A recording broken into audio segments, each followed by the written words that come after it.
Washington, I swear in on January 3rd, I get accused of giving insurrection tours, which I thought was hilarious because I couldn't even find the bathroom in the Capitol.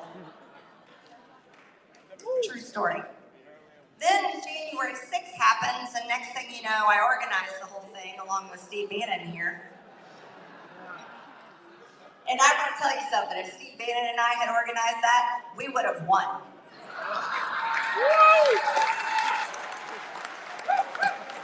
Not to mention, it would have been armed.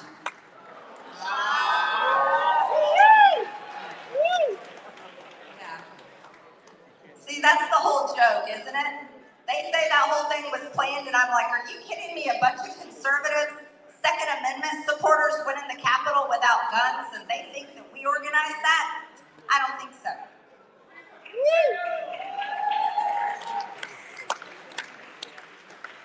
And there it is. Marjorie Taylor Greene at the New York Young Republican Club Gala suggesting that there weren't enough weapons at the January 6th insurrection.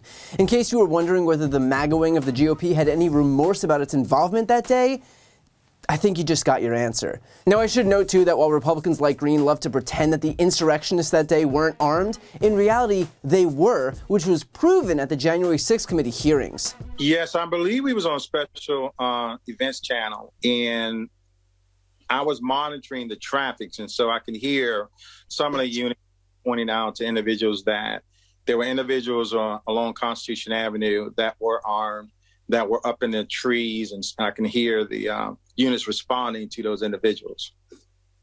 And so there's always a concern when there's a protest in the area. I think we need to quit mincing words and just talk about truths. And what it was going to be was an armed revolution. I mean, people died that day. Law enforcement officers died this day. There was a gallows set up in front of the Capitol.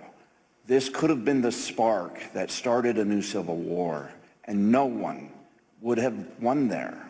That would have been good for no one. He was always looking for ways to legitimize what he was doing, whether by wrapping it in the trappings of it's not a militia, it's a community preparedness team.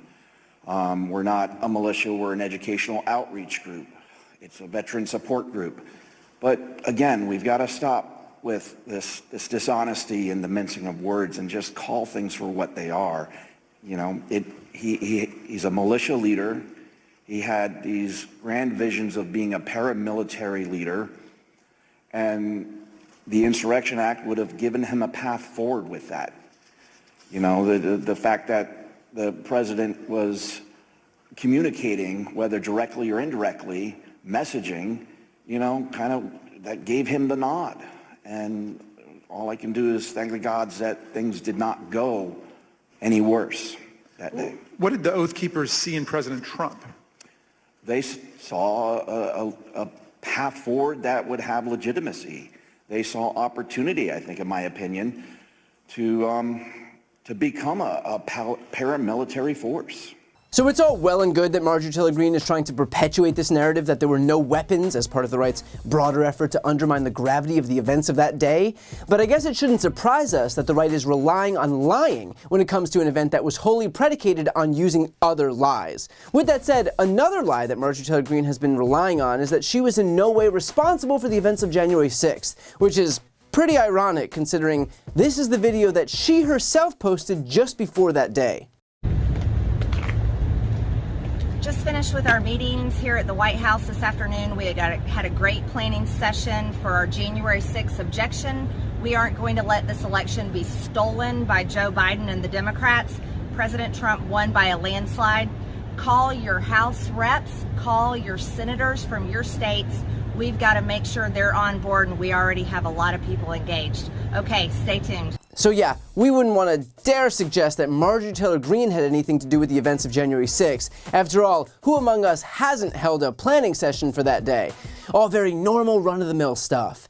And for those of you who might think, well, she was simply talking about objecting to the election results in Congress, I'd offer that that plays a huge role in all of this? Remember, the effort by Republicans to deny the election results was a coordinated campaign that began with Trump pretending that the election was stolen. It wasn't. They failed to prove it in more than 60 court cases. Even Trump's own White House admitted that it was complete bullshit.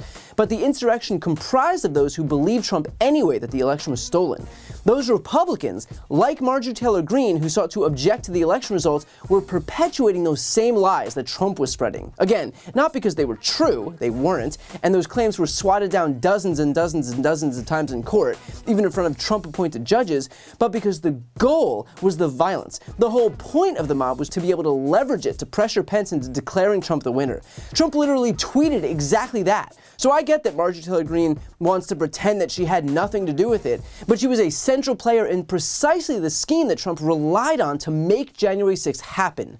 And finally, one more point worth noting is that in this gala speech, Marjorie Taylor Greene sarcastically remarks that had she been organizing it, she'd have won. And just think for a moment about what that means. That she would have been successful in overturning a free and fair election and anointing the guy who lost the winner, all because he waged a disinformation campaign pretending that there was fraud that he was never able to actually prove. That's the basis for all of this. A bunch of people baselessly claiming that they won in the same way that a 9-year-old throws a tantrum when he loses a tag. She effectively wanted to usher in the end of democracy, all because of an imaginary scheme that she herself helped cook up and perpetuate. In case you were wondering how things were going over there in the party of the Constitution. Nothing like trying to shred the very document that you're supposedly basing your entire political philosophy on. But what's most telling here with Greene's wishes to have ensured an armed mob is the right's embrace of violence to achieve their political ends. Trump did it, and Marjorie Taylor Greene and the rest of those Trump lackeys are continuing to do it. These people know that they can't win on their agenda, which basically amounts to Christo-fascist extremism and election denialism, and so instead, they have no choice but to win in other ways, like fomenting insurrections at the United States Capitol. Imagine if these people bothered, governing? Imagine if they bothered helping the people who voted for them? Imagine if they didn't rely solely on fear porn and vilifying vulnerable communities? They might actually be able to win elections on the merits, but because they are incapable of those things, instead they have to rely on guns and riots. Always a sign of a healthy political party when part of their formula for winning involves the use of firearms. Now, Greene did respond to the release of this clip and the ensuing alarm that it caused, writing, "The White House needs to learn how sarcasm works. My comments were making fun of Joe Biden and the Democrats, who have continuously made me a political target since January 6th. Every day I receive violent threats against my life simply because Democrats and the media have lied and smeared my character for the past 2 years. This includes threats resulting in actual arrests with criminal charges and threats against my home in an attempt to have me killed. The only time Democrats support the Second Amendment is when armed Antifa LARPers want to defend perverts at drag queen story time, or when leftist Hollywood celebs and politicians are protected by armed bodyguards. Rather than trying to weaponize a sarcastic joke I made, they should be going after people like Yoel Roth, who silenced a sitting president and allowed child pornography to run rampant on Twitter. I will never back down from my support of the Second Amendment. And I will never allow the White House, Democrats, or the media to continue to accuse me of something I had nothing to do with." And what's weird is that behind all of the whataboutism and right-wing talking points and self-victimization, there's no backing away from that violent rhetoric that's at the heart of all of this. Because again, the violence isn't a bug, it's a feature. She won't apologize for it because as far as she's concerned, when violence is involved, there's nothing to apologize for. And keep in mind, this is the person who Kevin McCarthy not only refuses to condemn, but will actually elevate in Congress once House Republicans take the majority. They may pretend otherwise, but Marjorie Taylor Greene is the face of the right. They've spent years coddling her, now they'll have to contend with her every danger statement as a representation of that entire party when they're making their case to the voters. Before you go, if you enjoyed this video and want to see more, please make sure to subscribe to my channel. You can click the thumbnail right here on this screen. And if you want to support my work even further, the best way is to subscribe to my podcast, No Lie with Brian Tyler Cohen.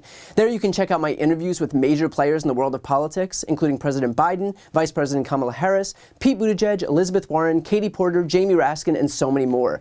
Plus other interviews that live exclusively on the podcast. That link is also right here on this screen, or just search No Lie with Brian Tyler Cohen wherever you listen to podcasts.